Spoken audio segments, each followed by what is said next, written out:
Imani shimwe, imani shimwe. Hii ni salamu kutoka kwa ndugu zetu wa Burundi, ikiwa ina maana Bwana asifiwe. Hapa nipo katika kanisa la Tambazi ambalo lipo katika iliyokuwa kambi ya wakimbizi ya hapa Katumba mkoani Katavi. Hii ni historia ambayo ilianza kujengwa mnamo mwaka 1999 na ndugu zetu wakimbizi kutoka nchini Burundi. Na ilipofika mwaka 2002 lilizinduliwa jengo hili na aliyekuwa askofu mkuu David Batenzi. Kanisa hili lina umbo la msalaba. Kama utachukua picha yake ya juu, ukuta una urefu wa ekari 1. Hili ni kanisa ambalo limekuwa ni kivutio sana cha utalii katika mkoa huu wa Katavi, kwa sababu ni kanisa ambalo ni kubwa lakini halijashikiliwa na nguzo. Na kanisa hili lina uwezo wa kubeba watu 7,000 kwa mara moja. Kipindi hicho kabla wakimbizi hawajaondoka mahali hapa lilikuwa likijaa sana, na toka kipindi hicho mpaka sasa bado watu ni wengi, lakini idadi kubwa ya wakimbizi tayari imekwisha ondoka, wamerudi nchini kwao Burundi, lakini kazi ya Mungu bado inaendelea mahali hapa. Jiunge pamoja nami katika ibada ya siku hii ya leo. Twende tukasikilize neno la Mungu kutoka kwa askofu wa jimbo Julius Umela ambaye ametembelea kanisa hili la Tambazi siku hii ya leo. Langu jina ni Isaac Mziga. Karibu sana. Hata Sabato ilipokwisha, ikapambazuka siku ya kwanza ya juma. Siku ya kwanza ya juma ni Jumapili. Kama leo, Mariamu Magdalena na Mariamu yule wa pili walikwenda kulitazama kaburi. Mara zote nimesema wamama tuwaombee Mungu awatie nguvu. Leo mna umoja mnaita UWW, umoja wa wanawake watumishi. Kwa kweli ninyi ni watumishi. Hawa wamama wenzenu ndio walioamka mapema siku ya tatu kwenda makaburini. Tunaposoma habari za Yesu wakati anafufuka, hakufufuka kwa asili. Alifufuka pale pale kwa sababu walikuwa wameweka na walinzi. Maana walisema kaburi lilindwe ili kusudi wasija wajanja hawa wanafunzi wake wakaja wakamuiba, alafu wakasema kwa lindwe. Maaskari wakalinda lile kaburi, walikuwepo pale pale wanalinda lile kaburi. Malaika wa Bwana kaja mmoja tu, nampenda Yesu. Malaika mmoja tu, jiwe kubwa ambalo walikuwa wanakusanyika wanaume wengi kuliviringisha kwa nguvu na kwa jitihada nyingi, lakini malaika huyu mmoja aliliviringisha lile jiwe, akaliondoa, alafu akalikalia. Sema amen. Mmoja tu. Wakati mwingine nasema ukiwa umeokoka, una Yesu uko vizuri, I say wewe ni wa thamani. Una mtu, una Mungu mwenye uhakika. Malaika mmoja tu anaviringisha lile jiwe, linaondoka na analikalia, huku walinzi wanatemeka. Mmoja tu malaika. Sema amen. Unaona huyo Mungu wetu alivyo wa ajabu. Mmoja tu peke yake. Akitazama namna hii, akawaona wanawake Magdalena na yule Mariamu wa pili wamekimbia pamoja, akawatazama, akajua, najua ninyi wanawake msiogope kama hawa maafande. Ninyi mmekuja mnamtafuta Yesu aliyesulubiwa juzi. Hayupo hapa, amekwisha kufufuka. Njooni muone walipokuwa wamemweka. Walipokwenda kweli kabisa, kuna sanda tu, kuna kila kitu, yeye mwenyewe hayupo. Sema amen. Kwa hiyo hakufufuka kwa asili. Alifufuka pale pale. Kama wakati mwingine nimesema, Mungu akitaka kukubariki hasubiri watu watoke, anakubariki mbele ya watu. Sema amen.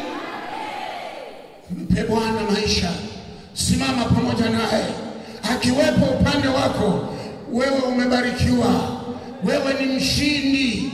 Haijalishi kuna mtu anakusumbua, haijalishi kuna mtu anaweza kuwa na kuwazia mabaya, simama na Yesu, inatosha.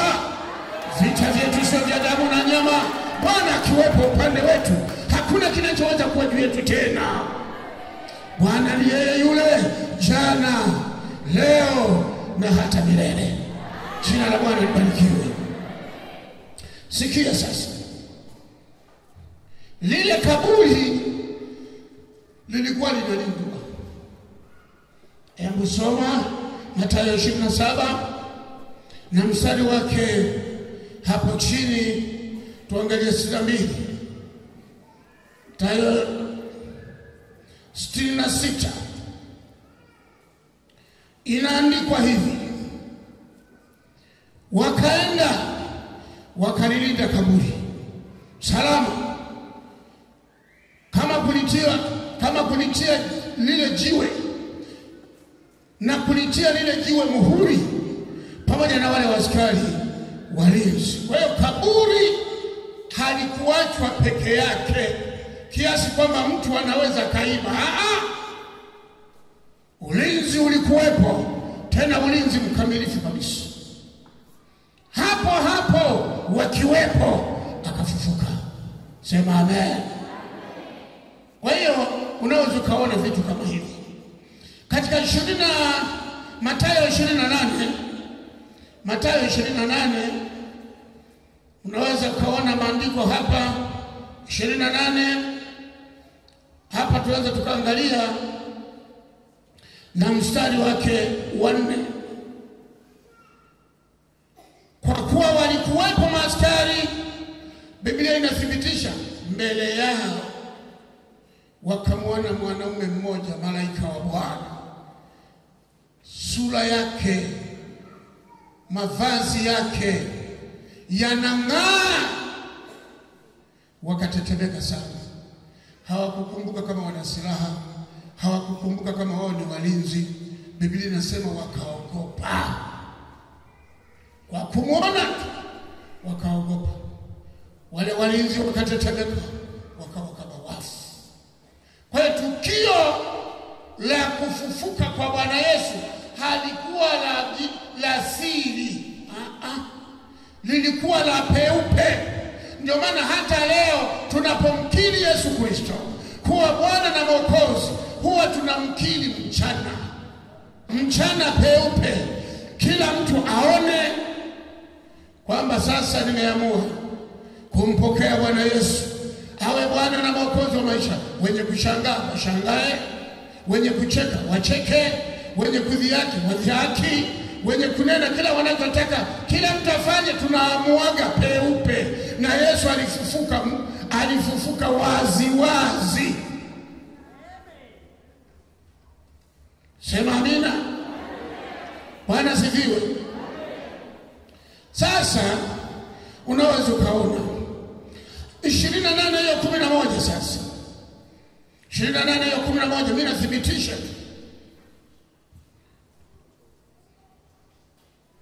Sasa walinzi, sikia, nao wale walipokuwa wakienda, tazama, baadhi ya askari waliingia mjini, wakawapasha wakuu wa makuhani habari ya mambo yote yaliyotendeka.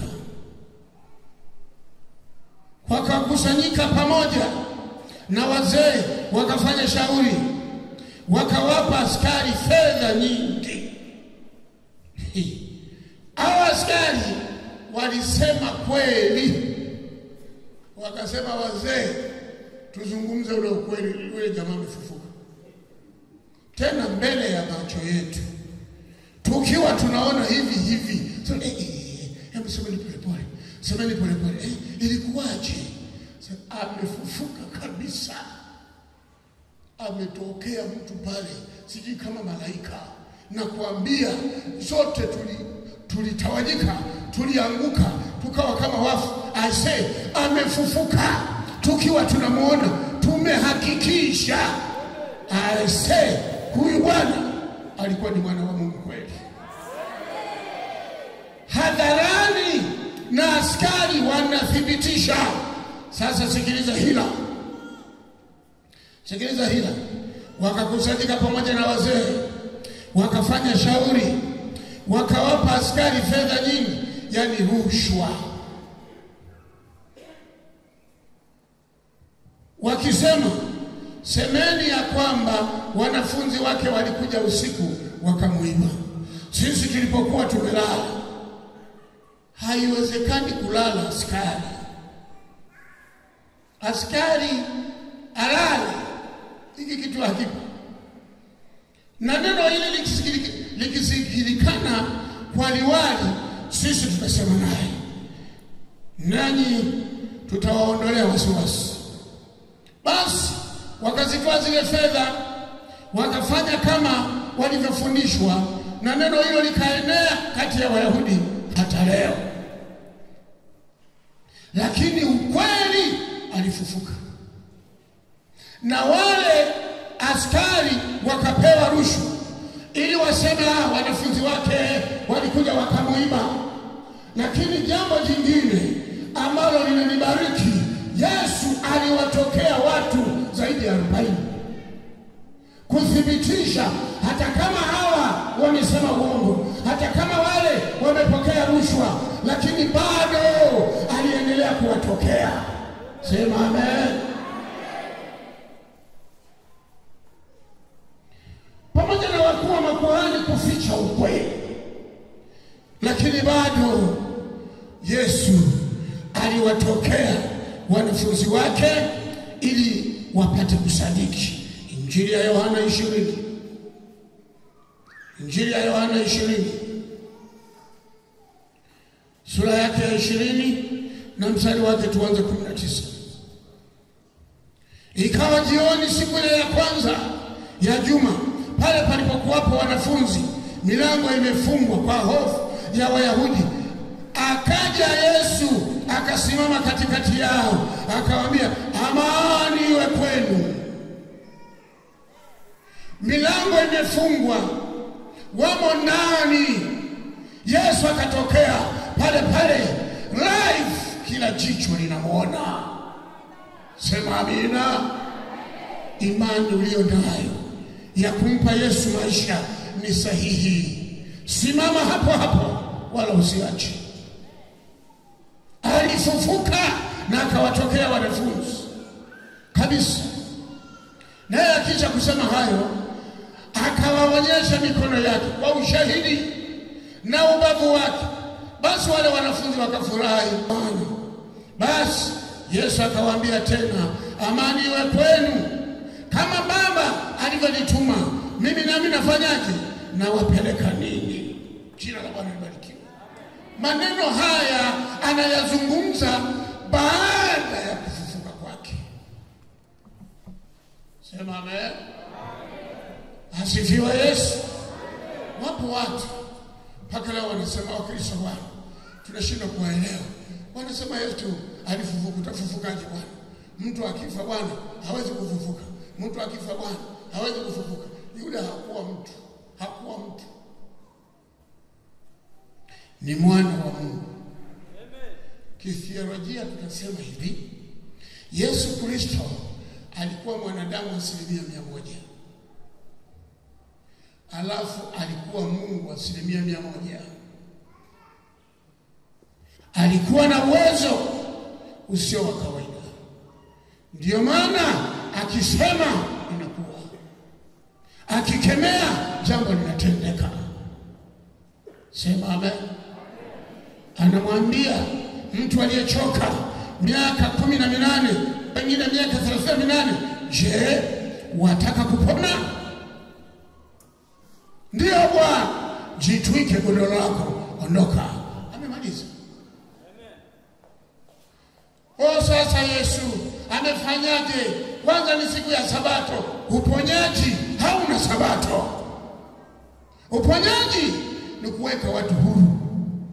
Hauna cha Sabato. Sabato ina kazi gani wakati una mizigo? Sema amina. Yeye kazi yake ni kuwaweka watu huru. Watu wanamshughulika Bwana na matandiko. Umejitwisha mzigo. Leo ni siku ya Sabato. Umefanya nini? Sasa jamani, kamuulizeni, kuna mtu ameniambia nijitwike godoro langu niondoke. nimeteseka sana, msinitabishe. Anaendelea kidogo, amekutana na Yesu ana kwa ana. Unaweza kuona vitu vya namna hii katika 20 Injili ya Yohana na mstari wa 26 huko chini. Kwanza tuendelee hapa 21. Basi Yesu akawaambia tena, amani iwe kwenu. Kama Baba alivyonituma mimi nami nawapeleka ninyi. Naye akiisha kusema hayo, akawavuvia, akawaambia, pokeeni Roho Mtakatifu. Wote mtakao waondolea dhambi wameondolewa, na wote mtakao wafungia dhambi wamefungiwa. Ukipuuza watumishi, umeikataa mbingu. Maana Yesu hatakuja kamtafute, lazima upitie hawa. Sasa vyovyote vile utakavyo wakenseli, utaona kwamba labda wana mapungufu, wana nini. Kwa wakati huu hawa ndio watumishi wako, hakuna namna nyingine. Sema amen. Bwana sifiwe. Kwa hiyo ndio maana leo hili neno tunalitumia. Walakini pamoja na wale mstari wa 24, pamoja na wale tenashara, Tomaso aitwaye Pacha hakuwako pamoja nao wakati Yesu anawatokea. Basi wanafunzi wengine wakamwambia, tumemwona Bwana. Akawaambia, mimi nisipoziona mikononi mwake kovu za misumari na kutia kidole changu pale mkuki ulipopita, katika mahali misumari, na kutia mkono wangu katika ubavu wake, mimi si sadiki hata kidogo. Wapo watu wasio sadiki mpaka leo. Hivi tunavyoongea za wewe unacheza. Niko daktari mmoja pale, mtumishi wa Mungu akawa anahubiri hapo mjini, anasema nileteni hata watu walio paralyzed, Mungu anaonekana juu yao, Mungu atawafungua. Yule daktari anasema hii ni kejeli kabisa. Mtu aliye paralyzed, mishipa imelala, anaweza kainuliwa akawa salama na mzima? Yeye anamfikiria Mungu ni binamu yake, anamfikiria Mungu kama vitu vya kawaida. Mungu ni Mungu, akiamua iwe inakuwa. Alipoingia kaburini siku ile, Lazaro ana siku 4 kaburini, watu wakidhihaki, wakiongea vitu, kila mtu neno lake. Alitamka neno moja tu, Lazaro njoo huku. Kwa mamlaka, hakuna cha shera, hakuna cha sanda, mtu anainuka kama alivyo. Ametamka Yesu, huyo ndio Mungu wangu mimi, huyo ndio Mungu wako wewe.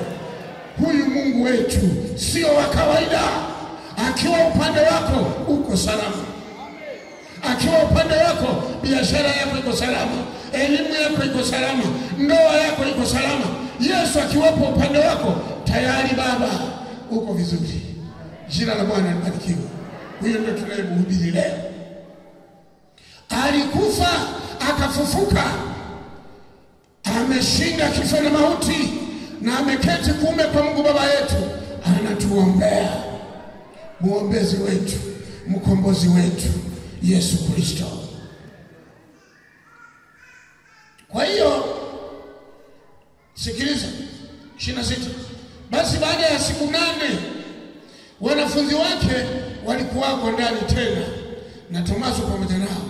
Akaja Yesu na milango imefungwa, akasimama katikati, akasema, amani iwe kwenu. Hapo na Tomaso yuko. Kisha akamwambia Tomaso, leta hapa kidole chako. Kumbe alisikia. Wewe usiamini, leta hapa kidole chako, angalia mikono yangu, angalia mkuki ulipopita, shuhudia, weka na mkono, usiwe miongoni mwa watu wasioamini. Tomaso anashangaa, kumbe ni kweli.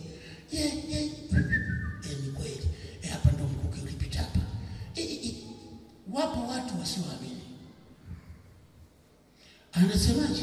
Kisha namwambia Tomaso, leta hapa kidole chako ukatazame mikono yangu, ulete na mkono wako uutie ubavuni mwangu, wala usiwe asiyeamini bali aaminie. Amini Yesu anaokoa, amini Yesu anaponya, amini Yesu ni Bwana, amini Yesu ni Bwana, ni muweza wa mambo yote. Amefufuka.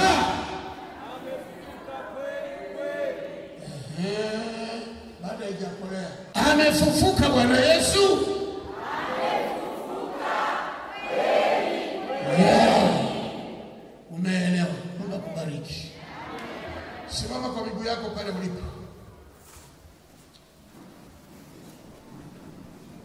Nani mwenye mashaka kama Tomaso? Yesu Kristo ameshinda kifo na mauti kwa ajili yetu, na tunapata ujasiri wa kutangaza habari njema mpaka leo. Asingefufuka tusingepata ujasiri. Wenye hila walinyamaza. Usijali mtu. Jana nilikuwa nasema kuna watu wenye mbaraka wa kipekee. Ukiona mtu ananenewa mabaya na hajahusika, mara nyingi washirika wanasema mimi naacha, watu wananichukia, wananionea vibaya, wala mimi sijasema, mimi naacha kuimba, mimi naacha na dini, na hamia sehemu nyingine. Usihame. Kaa hapo. Kwa sababu kama wamesema wewe ni mchawi, na wewe hata kizimba huna, mpe Mungu utukufu. Sema amina. Unaogopa nini? Kama wamesema wewe ni mzinzi, na wewe hata mwanaume humjui, hata mwanamke humjui, mpe Mungu utukufu. Kwa sababu wamesema, kwa sababu wana midomo. Waache waseme, maana wasiposema midomoni watanuka. Waache waseme ili midomo yao ionekane ipo kazini. Wewe simama na Yesu. Kuna watu wamevunjika moyo, kuna watu wamekata tamaa, wamenenewa mabaya, wamenenewa, wamesingiziwa vitu, na wamefikiri sijui niache hata imani, sijui niache huyu mwanamke, sijui nimwache, sijui mume wangu ananionea wivu, sijui nimwache. Hamna kumwacha. Simama imara. Simama na Yesu. Yesu atakusaidia. Dada, Bwana Yesu apewe sifa. Amina. Umependeza kweli kweli. Asante. Kwa jina unaitwa nani? Naitwa Matias. Mhubiri wa leo amezungumza kuhusiana na nini? Somo lilikuwa ni kufufuka kwa Yesu. Kichwa cha habari kilikuwa ni kufufuka kwa Yesu. Kwa hiyo Yesu alikufa kwa ajili yetu. Yani tumekombolewa kwa damu yake. Yani nimejifunza kwamba nipo naishi kwa ajili ya damu ya Yesu, nimekombolewa kwa neema yake tu, kwa kupigwa kwake ndio maana nipo hapa, nimeishi, napendeza, napumua. Asante sana. Naomba nikuulize swali dogo tu. Pale msalabani Yesu aliposulubiwa, kulikuwa kuna misalaba mingapi? Misalaba mitatu. Mmoja ulikuwa wa nani? Ulikuwa Yesu mmoja. Wa pili? Ile miwili walikuwa ni majambazi. Asante sana. Mungu akubariki. Dada, umetisha sana. Mungu akubariki. Amen. Kaka, Bwana Yesu apewe sifa. Amina sana. Imani Shimwe. Ishimwe chani. Kwa jina unaitwa nani? Kwa jina naitwa Abbas Boas Kahema. Naomba sasa utuambie wewe umejifunza nini kutokana na hili somo la leo? Mchungaji leo ameeleza mambo mengi sana kulingana na ufufuzi wa Bwana Yesu Kristo. Ametufanya sisi binadamu tuweze kupumua, kuishi mpaka siku ya leo. Unaona, leo tumekutana katika ibada hii ya leo ni kwa sababu yake Yesu Kristo. Unaona, amefufuka siku ya leo, siku ya tatu. Tunaendelea kumshukuru Mwenyezi Mungu kwa kutupa upeo wa kuishi siku ya leo. Naomba sasa nikuulize swali moja tu. Leo ulikuwepo katika ibada na umesikia kuhusiana na habari za Yesu kufufuka. Pale msalabani Yesu wakati anasulubiwa, unakumbuka ni maneno gani ambayo aliongea Yesu alipokuwa pale msalabani? Yoyote ambao unayakumbuka. Kwa neno la mwisho ambao yeye amesema Yesu kipindi na yupo msalabani na kifo chake, alisema yamekwisha. Mimi nakumbuka hilo, amesema yamekwisha. Alisema imekwisha. Imekwisha. Basi umetisha sana. Hongera sana. Asante sana. Asante sana mtumishi wa Mungu. tupo tunasherehekea kufa na kufufuka kwa Yesu Kristo, Mwokozi wa ulimwengu. Na hapa moja kwa moja tupo pamoja na mchungaji kiongozi wa kanisa hili la Tambazi. Ataenda kutuelezea kwa kina siku hii ya leo ameipokeaje, ana nini cha kusema kuhusiana na kufa na kufufuka kwa Bwana wetu Yesu Kristo. Bwana Yesu apewe sifa baba. Amina, amina. Sijui unaitwa nani kwa jina? Mimi naitwa William Isaya Tiba, ni mchungaji kiongozi wa eneo hili, lakini ni makamu askofu wa jimbo la Katavi. Asante sana. Heri ya Pasaka. Amina na kwako pia. Unaweza wakatuelezea kwa kifupi kile ambacho ameizungumza mtumishi wa Mungu, askofu wa jimbo? Ya leo ni siku ya furaha kubwa sana, kwa sababu tulikuwa na wageni wengi. Tuna baba askofu wa jimbo letu la Katavi, lakini pia tuna waimbaji ambao wamekuja nao ninyi waandishi wa habari, lakini pia tulikuwa na sherehe nzuri ya kufufuka kwa Bwana wetu Yesu Kristo, ambaye sasa ni dunia nzima wanasherehekea kufufuka kwa Bwana wetu Yesu Kristo. Nyimbo zote zilizoimbwa nyingi ni za kutukuza Bwana kwa sababu siku ya ukombozi, siku ya leo. Asante sana. Mnenaji wa leo amezungumzia kuhusiana na nini? Amezungumzia kuhusiana na jinsi Yesu Kristo alivyofufuka na kuja kutukomboa sisi wanadamu. Na wale wote ambao wanamkiri, ameandalia makao yake huko mbinguni, na ameendelea kusema ya kwamba yeye na anampenda Bwana Yesu, na sisi sote tumupende Bwana Yesu kwa sababu ndiye mkombozi wetu. Asante sana. Una nini cha kuambia hawa ambao bado hawajakubali kumpatia Yesu maisha yao? Kwa kweli ambaye hamjui Yesu Kristo na hasara. Dunia nzima wanasherehekea hivyo na wanamjua kwa sababu Yesu Kristo ndiye huyo ambaye ni mkombozi wa ulimwengu mzima, na bila yeye huyo hatuwezi kufanya chochote na hatutaweza kufika mbinguni wala kumwona huyu Bwana Yesu Kristo kama hatujamkubali. Na wale ambao hawajamkubali, tunaomba kila mmoja aweze kumkubali na ajue kwamba ndio mwokozi na ndio njia ya kwenda mbinguni. Asante sana baba. Mpenzi mtazamaji, kama ambavyo umesikia kutoka kwa watu mbalimbali, wameonyesha furaha yao na hisia zao kutokana na siku hii ya leo ya kufa na kufufuka kwa Yesu. Tunakumbuka kufufuka kwa Bwana wetu Yesu Kristo ambaye ni mwokozi wa ulimwengu. Neno lake la mwisho pale msalabani alisema imekwisha. Basi napenda nikwambie na wewe mpendwa mtazamaji ya kwamba yale yote ambayo yamekuwa yamekusumbua, shida, mateso, magonjwa, dharau, Bwana Yesu pale msalabani alisema imekwisha. Kwa hiyo furahia kufufuka kwa Bwana wetu Yesu Kristo, mwokozi wa ulimwengu.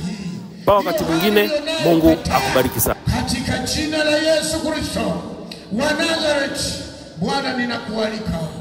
Watu wako wamekuja, wana mahitaji tofauti tofauti. Wengine ni wagonjwa wako hapa, wengine wana mahitaji tofauti tofauti. Bwana wa neema wako katika madhabahu hii, na mimi nawainua mbele za uso wako Bwana. Naomba Yesu usike, guse mama huyu. Machozi yake leo ni mwisho katika jina la Yesu.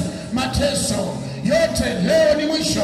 Mahangaiko, taabu, laana, balana, mikosi, mapepo, nguvu za giza, toka.